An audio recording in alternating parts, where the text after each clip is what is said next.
नमस्कार दोस्तों, आप सभी का स्वागत है। आज के इस वीडियो में तो चलिए जानते हैं बिहार के सभी 38 जिलों के छोटी बड़ी खबरों को केवल 20 मिनट में। दिल्ली में जुट रहा लालू परिवार, तेजस्वी के बेटे इराज के बर्थडे पर जश्न की तैयारी। नेताओं को भी न्योता। राजद नेता तेजस्वी यादव के बेटे इराज लालू यादव के पहले जन्मदिन के मौके पर दिल्ली से सटे गाजियाबाद में बड़े जश्न की तैयारी है। इराज का बर्थडे मनाने लालू राबड़ी का परिवार दिल्ली में जुट रहा है। देश का पहला एआई कॉल सेंटर बिहार में, साइबर हेल्पलाइन 1930 से शुरुआत। ठगों पर कसेगा नकेल। बिहार का साइबर हेल्पलाइन कॉल सेंटर जल्द ही आर्टिफिशियल इंटेलिजेंस एआई आधारित होगा। इससे कॉल सेंटर पर साइबर अपराध और ठगी से जुड़ी शिकायतें वर्तमान के मुकाबले काफी कम समय में दर्ज हो सकेंगी। वहीं नई व्यवस्था में कार्रवाई में लगने वाला समय घटेगा और पीड़ितों को गोल्डन आवर का फायदा मिलेगा। अधिकारियों के मुताबिक बिहार में संभवतः देश के पहले एआई आधारित साइबर हेल्पलाइन कॉल सेंटर को अगले 3 से 4 महीने में तैयार कर लिया जाएगा। एआई के क्षेत्र में बेंगलुरु पुणे जैसा बन सकता है पटना। राज्यपाल ने कहा, बिहार भारत का कोर सेंटर। राज्यपाल सैयद अता हसनैन ने कहा कि बिहार में आर्टिफिशियल इंटेलिजेंस एआई को आंदोलन का रूप दिया जाए तो पटना अगला बेंगलुरु पुणे बन सकता है। उन्होंने कृषि, चिकित्सा और शिक्षा में एआई के महत्व पर जोर दिया। पटना में पेट्रोल डीजल ने जनता को फिर झटका दिया है। बिहार की राजधानी में पेट्रोल डीजल के दामों में 2 रुपए से ज्यादा की बढ़ोतरी की गई है। पटना में पेट्रोल की कीमत में 2.88 रुपए और डीजल की कीमत में 2.83 रुपए का इजाफा हुआ है। पेट्रोल की बढ़ी हुई कीमत 113.35 रुपए और डीजल की नई कीमत 99.36 रुपए हो गई है। यह कीमत सुबह 6 बजे से लागू हो गया है। सुधा दूध के खरीद रेट में इजाफा। अब फैट के हिसाब से पशुपालकों को मिलेंगे ज्यादा दाम। देखें, नया रेट चार्ट। सुधा ने बाजार में दूध के दाम में इजाफा किया है। अब इसका फायदा किसानों को भी मिलेगा। बताया गया कि दूध के फैट अनुसार नए खरीद दर तय किए गए हैं। इसमें 1.75 से 3.93 रुपए तक की बढ़ोतरी हुई है। बिहार की राजधानी पटना में दिन दहाड़े एक बड़ी डकैती की साजिश को पुलिस ने नाकाम कर दिया है। शहर के व्यस्ततम इलाकों में से एक कदम कुआं थाना क्षेत्र के वैशाली गोलंबर के पास अपराधियों ने एचडीएफसी बैंक की कैश वैन को लूटने का दुस्साहसिक प्रयास किया। हालांकि वहां मौजूद पुलिस बल की तत्परता और सूझबूझ के कारण अपराधी अपने मंसूबों में कामयाब नहीं हो सके। पुलिस ने घेराबंदी करके मौके से एक शातिर अपराधी को हथियार के साथ रंगे हाथों दबोच लिया है, जिससे बड़ी वित्तीय लूट होने से बच गई। बिहार में 5 लाख करोड़ का निवेश लाएंगे सम्राट चौधरी। 11 नए टाउनशिप और 5 मेगा फूड पार्क की तैयारी। मुख्यमंत्री सम्राट चौधरी के दूरदर्शी सोच से बिहार औद्योगिकरण और तकनीकी नवाचार के स्वर्णिम युग में प्रवेश कर रहा है। राज्य सरकार ने 5 लाख करोड़ रुपए के निवेश, 8,000 एकड़ औद्योगिक भूमि अधिग्रहण, 5 मेगा फूड पार्क और 11 नए टाउनशिप की योजना बनाई है। बिहार की राजनीति में पेट्रोल डीजल की कीमतों में लगातार हो रही बढ़ोतरी को लेकर बहस तेज हो गई है। इसी बीच राज्य के उप मुख्यमंत्री विजय कुमार चौधरी ने इस मुद्दे पर बड़ा बयान देते हुए कहा है कि मौजूदा अंतर्राष्ट्रीय परिस्थितियों और वैश्विक संकट के कारण ईंधन की कीमतों में उतार चढ़ाव देखने को मिल रहा है और इसे नियंत्रित तरीके से एडजस्ट किया जा रहा है ताकि आम जनता पर अत्यधिक बोझ न पड़े। दलित वोट बैंक पर चिराग का दांव। बाबा चौहरमल के सम्मान में स्मारक डाक टिकट की उठाई मांग। केंद्रीय मंत्री चिराग पासवान ने दलित आस्था और सामाजिक न्याय की राजनीति को नया संदेश देते हुए जननायक बाबा चौहरमल के सम्मान में स्मारक डाक टिकट जारी करने की मांग उठाई है। उन्होंने केंद्रीय संचार राज्य मंत्री पेम्मासानी चंद्रशेखर को पत्र लिखकर इस मांग को केंद्र सरकार के सामने रखा। चिराग ने कहा कि बाबा चौहरमल करोड़ों लोगों की आस्था, साहस और स्वाभिमान के प्रतीक हैं। पटना में प्रचंड गर्मी के बीच बिजली खपत ने बनाया रिकॉर्ड। शनिवार को साल का सबसे अधिक लोड दर्ज। पटना में भीषण गर्मी के कारण बिजली की मांग इस साल रिकॉर्ड स्तर पर पहुंच गई है। शनिवार को अधिकतम लोड 862.3 मेगावाट दर्ज किया गया। बढ़ते तापमान के चलते घरों और व्यावसायिक प्रतिष्ठानों में बिजली उपकरणों का उपयोग बढ़ा है, जिससे फ्यूज शिकायतों में भी वृद्धि हुई है। बिहार में भ्रष्टाचार पर एक्शन। बेगूसराय मापतौल कार्यालय का लिपिक रिश्वत लेते गिरफ्तार। बिहार में भ्रष्टाचार के खिलाफ निगरानी विभाग लगातार सख्त कार्रवाई कर रहा है। इसी कड़ी में सोमवार को बेगूसराय में निगरानी अन्वेषण ब्यूरो ने बड़ी कार्रवाई करते हुए सहायक नियंत्रक मापतौल कार्यालय के लिपिक पुष्कर कुमार को रिश्वत लेते रंगे हाथ गिरफ्तार कर लिया। बिहार के मुख्यमंत्री सम्राट चौधरी ने पदाधिकारियों को निर्देश दिया है कि दुग्ध उत्पादक किसानों के सहकारी संगठन सुधा डेयरी प्रोजेक्ट के माध्यम से दूध का उत्पादन 40 लाख लीटर प्रतिदिन से बढ़ाकर 1.25 करोड़ लीटर रोज किया जाए। सम्राट चौधरी ने कहा है कि सरकार की प्राथमिकता जन कल्याण है और सरकार किसानों, पशुपालकों की आमदनी बढ़ाने एवं स्वरोजगार को बढ़ावा देने के लिए तेजी से काम कर रही है। हालांकि 21वीं पशुगणना रिपोर्ट से यह पता चला है कि राज्य में दुधारू मवेशियों की संख्या में 10% तक कमी आ गई है।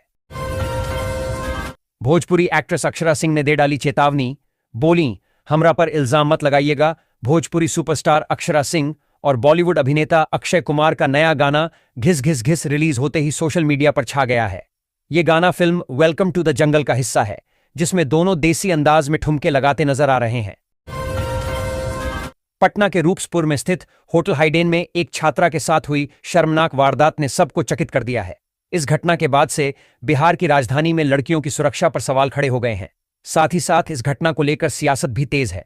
पूर्णिया के निर्दलीय सांसद और कांग्रेस नेता पप्पू यादव ने इस पर अपनी प्रतिक्रिया दी है। पप्पू यादव ने यहां तक कह दिया है कि अगर सरकार बेटियों को सुरक्षा नहीं दे सकती है तो हर पिता को हथियार का लाइसेंस दे दे। बिहार में सड़क सुरक्षा को सुदृढ़ बनाने और यातायात नियमों का कड़ाई से अनुपालन सुनिश्चित करने के लिए परिवहन विभाग ने एक अनूठी पहल की शुरुआत की है। अब राज्य का हर आम नागरिक सड़क सुरक्षा का प्रहरी बनकर यातायात नियमों की धज्जियां उड़ाने वालों के खिलाफ कार्रवाई में अपनी सीधी भागीदारी निभा सकेगा। इसके लिए परिवहन विभाग ने एक विशेष व्हाट्सएप नंबर और ईमेल आईडी जारी किया है, जिस पर लोग सीधे अपनी शिकायतें दर्ज करा सकेंगे। बिहार में बिगड़ती कानून व्यवस्था को लेकर नेता प्रतिपक्ष तेजस्वी यादव ने राज्य की एनडीए सरकार और मुख्यमंत्री सम्राट चौधरी पर तीखा हमला बोला है। एक कड़े बयान में उन्होंने आरोप लगाया कि समूचे बिहार की महिलाएं, बच्चे और आम नागरिक आज खुद को बेहद असुरक्षित महसूस कर रहे हैं। तेजस्वी यादव ने कानून व्यवस्था को लेकर सरकार को घेरते हुए सवाल उठाया कि सिर्फ डायलॉगबाजी से बिहार संभालने की गलतफहमी पाले बैठे बयान बहादुरों की सरकार में पिछले 1 महीने के भीतर ही बिहार से 8,681 बच्चे आखिर क्यों गायब हो गए। बगहा की 150 जीविका दीदियों ने संभाली कमान, आंगनबाड़ी बच्चों के लिए तैयार कर रहीं 30,000 जोड़ी पोशाक। ग्रामीण महिलाओं को आत्मनिर्भर बनाने की सरकारी पहल अब जमीनी स्तर पर बदलाव की मजबूत तस्वीर पेश कर रही है। बगहा 2 प्रखंड में जीविका समूह से जुड़ी महिलाएं सिर्फ पोशाक नहीं सिल रहीं, बल्कि अपने श्रम और हुनर से आत्मनिर्भरता की नई कहानी लिख रही हैं। आंगनबाड़ी केंद्रों के बच्चों के लिए पोशाक निर्माण का जिम्मा मिलने के बाद यहां की महिलाएं आर्थिक रूप से सशक्त होने के साथ सामाजिक बदलाव की वाहक भी बन रही हैं। मुख्यमंत्री सम्राट चौधरी ने आज लोक सेवक आवास एक अणे मार्ग स्थित असंकल्प में ऊर्जा विभाग की एक उच्च स्तरीय समीक्षा बैठक की।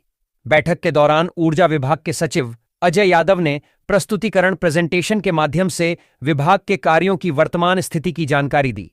उन्होंने सरकार द्वारा चलाई जा रही विभिन्न कल्याणकारी योजनाओं, उपभोक्ताओं को मिलने वाले लाभ, प्रधानमंत्री सूर्य घर मुफ्त बिजली योजना, बीपीएल उपभोक्ताओं हेतु सोलराइजेशन प्लान, जीविका दीदियों के लिए अतिरिक्त प्रोत्साहन योजना और पीएम कुसुम घटक योजना समेत आगामी भावी योजनाओं के रोड मैप को मुख्यमंत्री के समक्ष विस्तार से रखा। बिहार के सरकारी कर्मचारियों और पेंशनभोगियों के लिए एक बहुत अच्छी खबर है। दरअसल बिहार सरकार ने बुधवार को राज्य सरकार के कर्मचारियों और पेंशनभोगियों के लिए महंगाई भत्ते डीए में बढ़ोतरी को मंजूरी दे दी। इस बैठक की अध्यक्षता खुद मुख्यमंत्री सम्राट चौधरी ने पटना स्थित राज्य सचिवालय में की, जिसमें सभी 34 मंत्रियों ने भी हिस्सा लिया। छठे केंद्रीय वेतन आयोग के तहत आने वाले कर्मचारियों और पेंशनभोगियों को महंगाई भत्ते और महंगाई राहत पेंशनभोगियों के लिए होती है में 5% अंकों की बढ़ोतरी मिलेगी। इसका मतलब है कि डीए को 257% से बढ़ाकर 262% कर दिया जाएगा। बिहार में निवेश और औद्योगिक विकास को गति देने के लिए मुख्यमंत्री सम्राट चौधरी ने एक बड़ी और अहम बैठक बुलाई है। यह उच्च स्तरीय बैठक मुख्यमंत्री आवास में दिन के 12:30 बजे आयोजित होगी, जिसमें राज्य में अब तक आए निवेश प्रस्तावों की विस्तृत समीक्षा की जाएगी। इस बैठक में मुख्य सचिव द्वारा मुख्यमंत्री को अब तक प्राप्त सभी निवेश प्रस्तावों की विस्तृत जानकारी दी जाएगी। साथ ही यह भी बताया जाएगा कि किन किन क्षेत्रों में उद्योग लगाने की संभावनाएं बन रही हैं और कौन कौन से बड़े प्रोजेक्ट्स पर काम आगे बढ़ रहा है। बिहार में इन दिनों मौसम ने दोहरी तस्वीर पेश कर दी है। एक तरफ दक्षिण बिहार भीषण गर्मी और लू की चपेट में सुलग रहा है, तो दूसरी तरफ सीमांचल और उत्तर बिहार के कई इलाकों में पूर्वा हवा बादलों की आवाजाही और आंधी पानी ने लोगों को तपिश से कुछ राहत दी है। मौसम के इस बदले मिजाज ने आम जनजीवन को पूरी तरह प्रभावित कर दिया है। बिहार में भ्रष्टाचार कोई नई दास्तान नहीं है, लेकिन जब सरकारी विभागों में नियम कानून को ताक पर रखकर अफसरशाही अपनी मर्जी से खेल खेलने लगे, तो मामला सिर्फ घोटाले तक सीमित नहीं रहता, बल्कि पूरा सिस्टम सवालों के घेरे में आ जाता है। ताजा मामला बिहार मत्स्य पालन विभाग का है, जहां करोड़ों रुपए के टेंडर, संदिग्ध एक्सटेंशन, कर्मचारियों के शोषण और अफसरशाही की कथित मिलीभगत ने कई गंभीर सवाल खड़े कर दिए हैं। अपराध के खिलाफ चल रहे विशेष अभियान के तहत जहानाबाद पुलिस ने एक बड़ी और सख्त कार्रवाई को अंजाम दिया है। पुलिस अधीक्षक अपराजित लोहान के निर्देश पर कुख्यात और शातिर वांछित अपराधी सौरभ कुमार के आवास पर कुर्की जब्ती की कार्रवाई की गई, जिससे पूरे इलाके में सनसनी फैल गई। रविवार रात करीब 9 बजे भारी पुलिस बल न्यायालय के आदेश के साथ आरोपी के घर पहुंचा। देखते ही देखते पूरा मोहल्ला पुलिस छावनी में तब्दील हो गया। स्थानीय लोग यह नजारा देखकर दंग रह गए जब पुलिस टीम ने घर की एक एक संपत्ति को कब्जे में लेना शुरू कर दिया। पूर्णिया एयरपोर्ट से दिल्ली, हैदराबाद समेत देश के दूसरे शहरों के लिए फ्लाइट के टाइम टेबल में 1 जून से बदलाव हो रहा है। हवाई अड्डा प्रबंधन ने समर शेड्यूल जारी कर दिया है, जो अक्टूबर तक प्रभावी रहेगा। नई समय सारिणी के मुताबिक पूर्णिया से हैदराबाद, दिल्ली और कोलकाता के लिए एक सीधी विमान सेवा सीमांचल के यात्रियों को मिलेगी। वहीं अहमदाबाद से पूर्णिया के रास्ते एक विमान कोलकाता जाएगी और वापस इसी रूट से लौटेगी। पूर्णिया एयरपोर्ट के डायरेक्टर डीपी गुप्ता के मुताबिक 1 जून से विमानों के आमगन और प्रस्थान के वक्त में बदलाव किया गया है। पटना की ये 13 सड़कें 1 महीने के भीतर होंगी टनाटन। मरम्मत में 9.70 करोड़ रुपए होंगे खर्च। बिहार के पटना जिले की 13 सड़कों की मरम्मत का मार्ग प्रशस्त हो गया है। वित्तीय वर्ष 2026-27 के लिए इन कार्यों पर 9.70 करोड़ रुपए खर्च किए जाएंगे। पथ निर्माण विभाग 30 दिन में कार्य को पूरा करेगा। कार्य की निगरानी पटना सिटी रोड डिवीजन के कार्यपालक अभियंता करेंगे। सड़कों की मरम्मत से क्षेत्र में यातायात सुगम होगा। पटना समेत दक्षिण बिहार के 6 जिलों में लू का अलर्ट। सीमांचल में आंधी पानी की चेतावनी। पूर्वा और पछुआ हवाओं के अलग अलग प्रभाव के कारण प्रदेश के मौसम का 2 अलग रंग देखने को मिल रहा है। सीमांचल और आसपास इलाकों में बादलों की आवाजाही और आंधी पानी के कारण लोगों को तपिश से राहत मिली है। वहीं राजधानी सहित दक्षिण बिहार के कई जिलों में दिन और रात गर्म रहने के कारण लोगों का बुरा हाल है। जिले में किसानों को खरीफ और रबी फसलों के लिए बेहतर सिंचाई सुविधा उपलब्ध कराने की दिशा में जिला प्रशासन बेहद सक्रिय नजर आ रहा है। इसी कड़ी में सोमवार को जिलाधिकारी सावन कुमार ने सदर प्रखंड के लौखा पंचायत का दौरा किया। वहां उन्होंने सरकार की महत्वाकांक्षी योजना हर खेत तक सिंचाई का पानी के तहत चल रहे नहर सफाई एवं तटबंध मरम्मत कार्य का स्थलीय निरीक्षण किया और अधिकारियों को कई जरूरी दिशा निर्देश दिए। गोपालगंज को पूर्वी चंपारण से जोड़ने वाले गंडक नदी पर मंगलपुर में बने पुल के स्पैन में लगातार बढ़ रही दरारों ने प्रशासन की चिंता बढ़ा दी है। शनिवार को केवल 5 नंबर पाया के पास दरार मिली थी, लेकिन अब 5 स्थानों पर स्पैन में दरारें उभर आई हैं। प्रशासन ने पुल से भारी वाहनों के परिचालन पर रोक लगा दी है। डीएम पवन कुमार सिन्हा ने बताया कि पाया संख्या 12 और 13 के बीच करीब 12 इंच का गैप मिला है। विशेषज्ञों की टीम को जांच और मरम्मत के लिए बुलाया गया है। उन्होंने कहा कि दरार और बढ़ने पर पुल की मरम्मत मुश्किल हो सकती है। बिहार के भोजपुर जिले के आरा में जिला निर्वाचन पदाधिकारी सह जिलाधिकारी तनय सुल्तानिया ने ईवीएम वीवीपैट वेयरहाउस का निरीक्षण किया। इस दौरान उन्होंने वेयरहाउस में रखी इलेक्ट्रॉनिक वोटिंग मशीनों की सुरक्षा व्यवस्था का विस्तार से जायजा लिया। निरीक्षण के दौरान जिलाधिकारी ने लॉगबुक के रखरखाव, प्रवेश और निकासी नियंत्रण प्रणाली, सीसीटीवी निगरानी व्यवस्था, अग्निशमन यंत्रों और बैकअप सिस्टम की स्थिति की जांच की। उन्होंने अधिकारियों को निर्देश दिया कि वेयरहाउस में होने वाली हर गतिविधि का रिकॉर्ड पूरी सख्ती के साथ दर्ज किया जाए।